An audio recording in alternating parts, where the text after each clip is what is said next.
If your mind took instructions from you, would you create anxiety? Just do the simple sadhana, all of you. You can't do any other yoga. This much you can do, isn't it? You will see half your anxiety will start settling down. Because essentially the conflict is, there are two dimensions within you.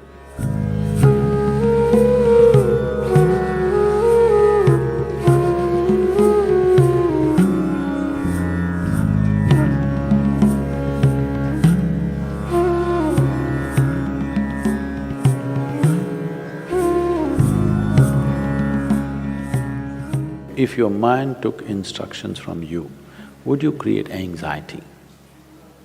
No. So don't look for answers elsewhere. It is just that your own physiology and your psychological patterns not taking instructions from you. So you said so many things, I try, whatever these big words are floating all over California particularly, about surrendering to it, about letting it go, about… Not for one person has such a thing worked, ever. Has it, I'm asking you? You have anxiety, try to let it go. Does it go? Even a damn flu doesn't go. Yes or no? Even a simple cold does not go, you say go, does it go? So, let's not get into this fanciful states of surrendering, these are all words thrown around. Nobody knows what is surrender. Because when it happens, you will not know it has happened. You can't do it, I surrendered. How's that possible? So, leaving those things, essentially, as I said, you have not read the user's manual of how this works. We need to pay attention to this. The system is made in such a way, if you hold your hand like this, it'll work one way. If you do like this, it'll work another way. If you do like that, it'll work another way. It's a phenomenal process. If it was a simple thing, we could have just beaten it into shape with hammer and anvil, okay? It's too sophisticated. It's a phenomenally complex machine. One needs to pay a certain level of attention to be able to use it for what it is designed for. Otherwise, it'll get itself messed up. Now, there may be many factors, there may be genetic factors, there may be sociological factors, there may be growing up issues, various things. But do not ascribe your problems to any of those things. The important thing is just this, you are not able to have your mind the way you want it. That's the only problem you have, isn't it? The moment you ascribe it, I'm like this because my father was like that, I'm like this because my grandfather's genetics were not okay, you're finished. Because we can't change those guys now. Yes? You can't choose a different father or a different grandfather now, it's over. But you can transform this. You must understand, still it doesn't matter you have anxiety disorder. Still, if you put a piece of carrot, there is an intelligence here which can transform a carrot into a human being. That means every day a new body is being manufactured within you, isn't it? In parts, a new human being is manufactured every day. When the very source of creation is functioning within you and a new human being is constantly being created, if you take little charge of that, you can create an entire new physiological and psychological process. This happened to us some time ago. Last year, we were trekking in Tibet. I was in a tent, I was doing some work and another person was cutting an apple. One of these porcelain knives these days. So the other person around says to this person, "It's a very sharp knife, be careful." It irritates me a bit. I look like this because he's a grown man. If it's a child, it's different. Then we have to watch how he uses the knife. It's a full-grown man. And a knife is supposed to be sharp.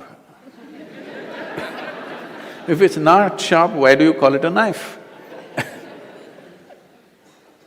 So I ignored it and continued to work. In another 2 minutes, she says again, "It's a very sharp knife, be careful."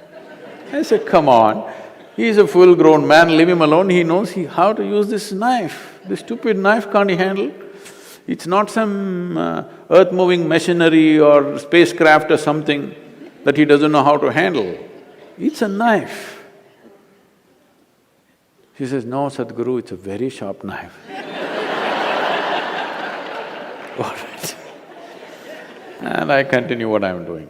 In another 2 minutes, she whispers to him, "Please be careful, very sharp."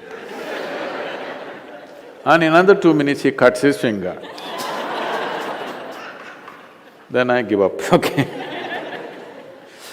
This is all that's happening. This is all that's happening with life.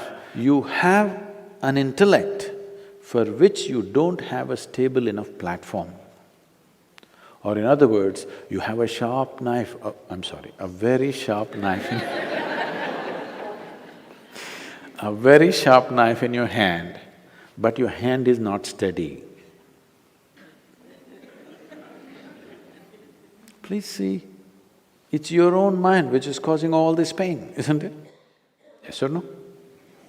So you have a very sharp knife, the sharper it is, the more you cut yourself.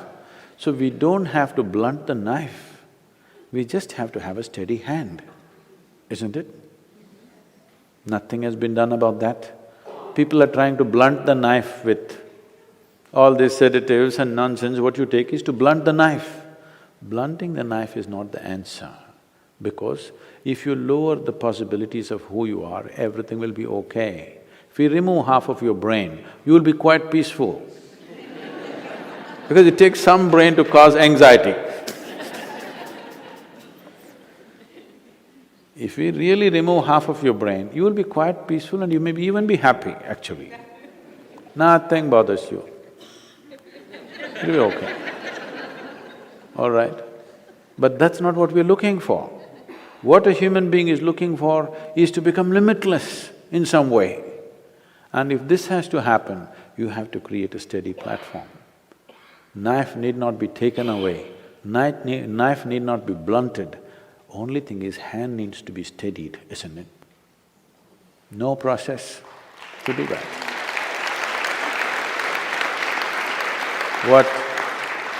What inner engineering means, what yoga means is just this. When I say yoga, being in California, don't imagine all those impossible postures. Yoga does not mean postures, yoga means union, okay? The word yoga literally means union. This is the first form of union. Your right and left. This is called as Pingala and Ida in yoga, the masculine and the feminine within you. Just put it together, just do the simple sadhana, all of you. If you can't do any other yoga, this much you can do, isn't it? What you do is something that concerns your life. It could be the sun coming up. Sun is coming up. Without sun coming up, you wouldn't exist on this planet, isn't it? The warmth of life is going on within you only because the sun comes up. Without the tree exhaling oxygen and you exhaling in carbon dioxide for it and this exchange happening, you wouldn't be alive, isn't it? Like this, look at it, the food that you eat, the sun, the earth that you walk upon, air that you breathe, water that you drink, people who live around you, whatever, you choose anyone. Just do this, put your right and left together perfectly, not like this, perfectly, okay? Just look at something that really matters to you. Maybe the sun, maybe the sky, maybe the cloud, maybe a tree, maybe a person, maybe a child, an animal, it doesn't matter what. Just look at it, putting your hands together for 10–12 minutes at a stretch. You will see half your anxiety will start settling down. Because essentially the conflict is, there are two dimensions within you.